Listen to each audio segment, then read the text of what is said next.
Bom, aí a gente vai ter que falar de várias abordagens. Primeiro, a campanha midiática, antipetista. Eu não voto, né? Eu não sou petista, nunca fui partidário, nunca. Apesar de ter trabalhado em campanha, até 89 eu trabalhei na campanha.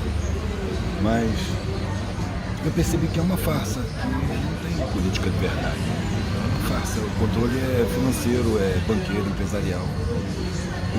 A gente vai voltar lá em 64. O que o João Goulart estava fazendo?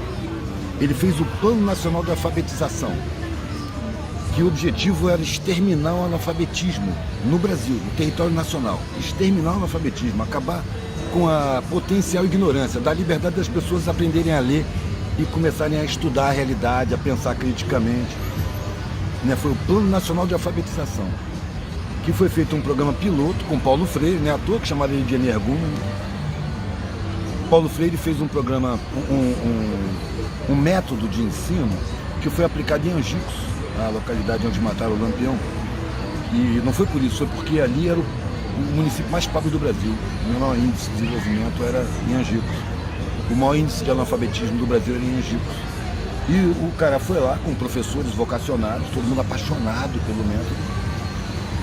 Em 40 horas de aula, ele alfabetizou 300 lavradores adultos. 40 horas de aula, usando palavras do dia a dia, e isso, inclusive, questionando a própria realidade que eles viviam. E isso lá, naquela época, já era chamado de a praga comunista pelos fazendeiros da região. Então, tem uma praga comunista lá em Angicos. Por quê? Porque estava dando condição das pessoas exploradas de pensar, de refletir, de questionar a sua situação. Mas deu certo, foi em 61, e o Paulo Freire foi chamado para dirigir o Plano Nacional de Alfabetização. Por isso e por alguns outros motivos, como a reforma agrária, o apoio ao sindicalismo, ele foi derrubado. Foi derrubado porque estava criando condições de empoderar a população. E a população tem que ser escravizada, na visão dos dominantes. Então ele foi derrubado. E imediatamente os militares colocaram todo mundo ligado ao Plano Nacional de Alfabetização na lista de terroristas, de procurados. Todos os professores que estavam apaixonados pela ideia de alfabetizar todo mundo, de exterminar o analfabetismo no Brasil, todos foram considerados terroristas. Tiveram que fugir do Brasil, milhares de pessoas. Muitos foram presos, torturados, expulsos, tiveram suas vidas sacaneadas. Por quê? Porque tinham a intenção de educar de verdade. Você vê o sistema de educação, a educação pública não tem a menor intenção de criar instrução. Pelo contrário, a educação pública cria gente explorável, gente ignorante, gente escravizável, gente enganável, conduzível pela mídia e seus laboratórios de pensamento com psicologia do inconsciente, acreditando no que eles querem. Por isso que você vê pobre votando num governo que visivelmente vai atacar os pobres. Um presidente que já tinha candidato ainda, ele já dizia que o trabalhador que quer direitos não pode ter trabalho. Exato. Se quiser ter trabalho, não pode ter direitos. Isso. Você já vê a índole do cara. É. E as pessoas não têm condição de interpretar isso. Porque uma das coisas que os militares fizeram logo em 64 foi cortar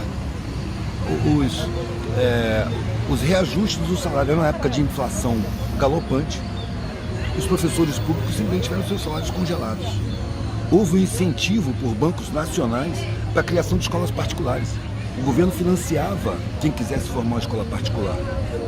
A escola particular é paga, não é para o povo. Então houve um êxodo de professores, porque as escolas particulares pagavam melhor do que a escola pública. Eu lembro quando os professores das escolas públicas faziam concursos para entrar em escolas particulares. Não que na escola particular o ensino fosse humanista, profundo, que tivesse como objetivo uma sociedade harmônica, não. Dava a condição de você ser um bom profissional. A educação é toda em cima do modelo empresarial. Prepara competidores para o mercado de trabalho e não seres humanos para harmonizar a sociedade. A harmonia social não está no campo de visão, não está nos objetivos. A harmonia social não é o objetivo do ensino. O objetivo do ensino é criar competidores para o mercado de trabalho no ensino particular. O ensino público é criar a massa explorável, a massa de segunda categoria, fácil de enganar, fácil de conduzir. Aí dá para entender por que viado votou em Bolsonaro. Dá para entender por que preto favelado votou em Bolsonaro. Então, não é um espanto, não dá para se revoltar, dá para perceber que o esquema social foi armado para isso. As pessoas são enganadas facilmente porque não têm acesso à instrução, não têm acesso à informação. Na mão de quem que estão as comunicações? De mídias empresariais. O modelo empresarial interessa a elas e não o modelo humanista. O modelo de sociedade que a gente vive não tem o ser humano como centro de importância. Tem os interesses empresariais como centro de importância. O ser humano está em segundo plano. É uma sociedade patrimonial, ainda não chegou a ser humano. Nós estamos trabalhando para ela se humanizar há milênios. Há milênios. Estamos tentando humanizar a sociedade. Mas quem está no controle não quer que a sociedade se humanize e faz tudo para impedir. Como é que são tratados aqueles políticos que se dedicaram a melhorar o ensino público? Olha o que fizeram com o Brizola. Ele era odiado pela mídia empresarial. Ele era odiado por quê? Porque ele colocava pobre numa escola que tinha plano de carreira. Ele privilegiava professores vocacionados. Ele queria ensino de verdade. Ele declarou isso várias vezes, tá? Tem vídeos aí. Que prioridade 1 de uma nação é a educação das crianças. E o que a gente tem no Brasil? A gente tem uma farsa, não tem educação. É preciso manter a ignorância. É preciso manter a desinformação. Porque se os pobres entendem o que está acontecendo, eles vão perceber que eles são a base da sociedade. O trabalho mais imprescindível da sociedade não é o pós-graduado, é o trabalho braçal. Sem o trabalho braçal, o pós-graduado não mora, não se veste, não come. Porque quem colhe, quem planta, colhe, traz, é pobre. Quem costura as roupas, todas as roupas, é pobre. Quem bota asfalto, quem bota as paredes, quem constrói prédios, universidades, escolas, hospitais, mansões, casas, favelas, é tudo pobre. A sociedade depende diretamente do trabalho braçal. Então é preciso manter essas pessoas inconscientes do seu valor. Por isso que a gente vê as pessoas mais fortes se sentindo as mais fracas. É um trabalho de indução usando conhecimento universitário de psicologia do inconsciente. Eles se aprofundam no estudo para dominar. A universidade não está aí para servir a coletividade, está aí para servir interesses empresariais. Por que o médico nem olha na sua cara? A primeira coisa que ele faz é mandar você para as máquinas te examinar. Quando eu era moleque, o médico apertava debaixo do braço, médico particular, batia no joelho, escutava, botava estetoscópio, fazia o exame completo. Hoje o médico nem te toca, ele manda você para as máquinas, porque isso tem custo, isso dá grana para a indústria médica. Te receita logo um monte de remédio, placebos e vitaminas, independente de você precisar ou não. Porque ele foi treinado, foi adestrado nas universidades por laboratórios farmacêuticos. Ele tem medo do ser humano. Ele não tem vocação. Um dos requisitos fundamentais para você fazer medicina, uma profissão tão sagrada, é o amor irrestrito pelo ser humano. Bezerra de Menezes dizia que uma pessoa que não tem condição de tirar a cabeça do travesseiro no momento em que acabou de encostar, ou de largar um prato de comida na primeira garfada, não tem condição de se dedicar à medicina. Porque a medicina se destina a trabalhar com o sofrimento humano. E esse sofrimento é prioridade. É um sacerdócio. O que os médicos querem hoje? Grana. Então não tem amor pelo ser humano. Tem desprezo. Quem é que faz medicina? Gente com grana. O curso de medicina é caríssimo. E o rico, ele tem um processo psicológico que, se ele considerar os empregados dele como seres iguais a ele, em humanidade, ele vai se sentir injusto. Então ele precisa, como defesa psicológica, achar que são pessoas inferiores. Porque ele jamais aceitaria aquele salário que ele está pagando. Então ele precisa ter na cabeça dele que são pessoas inferiores. Aí ele faz medicina. Quando ele vai trabalhar no hospital público, todo mundo tem cara de empregado dele, porque é todo mundo pobre. Ele tem medo dessas pessoas. Ele não toca nessas pessoas. Se tiver que tocar, ele passa álcool gel nas mãos. Porque ele sabe que são pessoas que resistem a bactérias que ele não resiste. Há uma distância criada aí, é artificial, é intencional. É a mesma distância criada da academia para os servidores da academia. Inclusive foi por isso que caiu o governo passado. Porque tinha um punhado de pobre entrando na universidade e não era para varrer o chão, era para estudar e já estavam dando aula. Isso é uma heresia. E não era um programa de Estado. eram migalhas.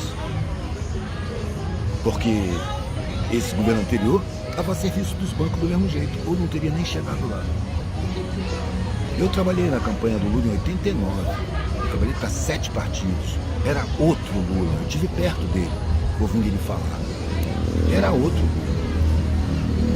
Parei de votar ali, em 89 foi o último mês que eu votei, eu percebi que é uma farsa.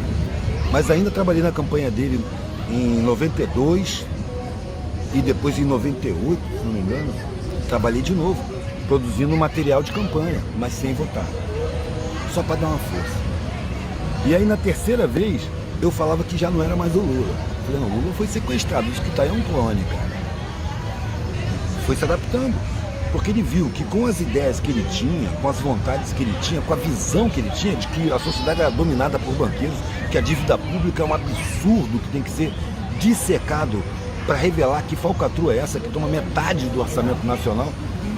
Ele viu que se ele mantivesse as propostas que ele tinha, ele não seria eleito. Ele percebeu que o esquema não deixaria isso. E aí, o que aconteceu? Ele deixou o projeto político coletivo de lado e passou para um projeto pessoal. Ele era um vendedor de amendoim que queria chegar à presidência. É a história dele. E aí, o que ele tem que fazer para chegar à presidência? Compor com o poder verdadeiro, que não é o poder público, é o poder do mercado financeiro. E quando eu vi ele ser abraçado pelo presidente do FMI, se abraçar com Antônio Carlos Magalhães, se abraçar com Sarney, aí eu já vi que o governo dele ia ser um governo vendido, rendido. O que aconteceu foi que ele, por ter sido pobre, ele tem aquela solidariedade de favela. Então ele servia os patrões, mas jogava umas migalhinhas para os escravos.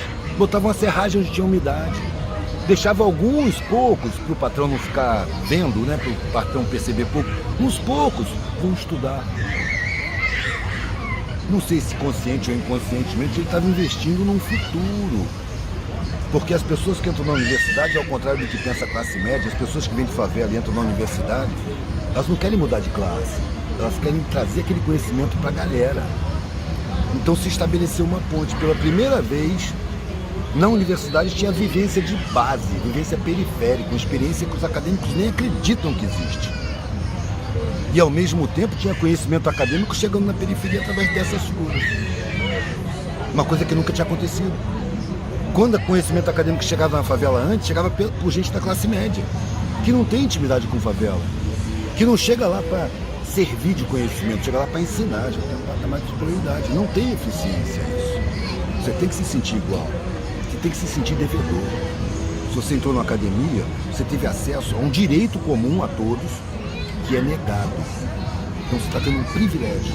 E um privilégio no mundo que não tem direitos respeitados é uma grande responsabilidade coletiva. Mas você vai ser convencido de que isso é um merecimento pessoal. Você vai ser egoizado. Vai ter seu egoísmo estimulado. Não, porque eu mereci. Porque eu me esforcei. Eles não se esforçam. Como não se esforçam? Vai viver numa favela.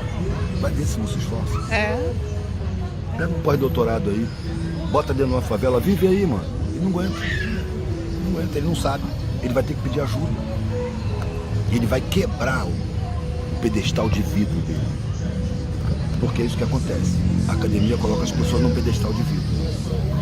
E elas ficam ali morrendo de medo e achando que elas é que têm a solução para as coisas. Não tem. Elas não percebem nem a própria roupa costurada por pobre. Não sabem que a barriga dela está cheia por causa de trabalho de pobre. Não sabe que a cama que ela está dormindo foi feita por pobre. Não leva em conta. Não leva em conta. Quando eu vejo um pobre votando no Bolsonaro, eu não tenho raiva dele.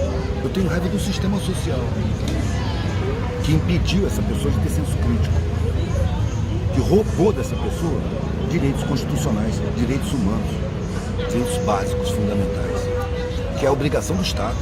E se o Estado não cumpre a sua lei máxima, ele pode ser classificado como uma organização criminosa, que comete crimes contra o povo diariamente, permanentemente. O Estado, para mim, é uma coisa desmoralizada, sem moral, mentirosa, criminosa. E eu participo disso tudo. Como eu não posso mudar o mundo, eu mudei minha vida. E mudando minha vida, eu comecei a ter necessidade de botar no meu trabalho o que eu penso. Eu não tinha pretensão de fazer sucesso, eu tinha pretensão de não explodir, engasgado com as coisas que eu estou vendo, com as mentiras desumanas que eu vejo na sociedade. Eu queria botar. E assim eu me sentia bem. Com o passar dos anos, eu comecei a encontrar pessoas que me agradeciam. Não era a minha pretensão estar conscientizando ninguém. Mas se a minha necessidade de reclamar da sociedade, de denunciar as mentiras, de dizer que é tudo mentira, está servindo ao coletivo, é isso que eu tenho que fazer na vida. No meu pequeno tempo. A gente está caminhando há milhões de anos. Eu tenho aqui, esse ano vai completar 6 décadas, é uma mixaria de tempo. Agora, o tempo que eu passar por aqui vai ser fazendo o que eu quero, não o que eu fui induzido a fazer. Os valores que eu tenho, eu mesmo desenvolvi. Eu não fui convencido pela sociedade. Eu não acho que o objetivo da vida é ter grana, porque você morre. Os valores sociais são falsos. E lá onde você tem grana, porque eu já tive nesse patamar, não que eu ganhasse, mas eu pertencia a essa classe, o que eu sentia à minha volta era falsidade. Eu não queria viver num mundo falso. E eu só encontrei a sinceridade na mendicância, no chão da rua, maluco, micróbio, viajante de carona, debaixo de preconceito, de perseguição, de deboche, de hostilidade, de suspeita, de rejeição. Ali eu vi o mundo ser sincero, era isso que eu queria. Ver o mundo ser sincero comigo. Parar de mentir. Naquela mesma ideia de melhor um pé na bunda sincero do que um sorriso falso.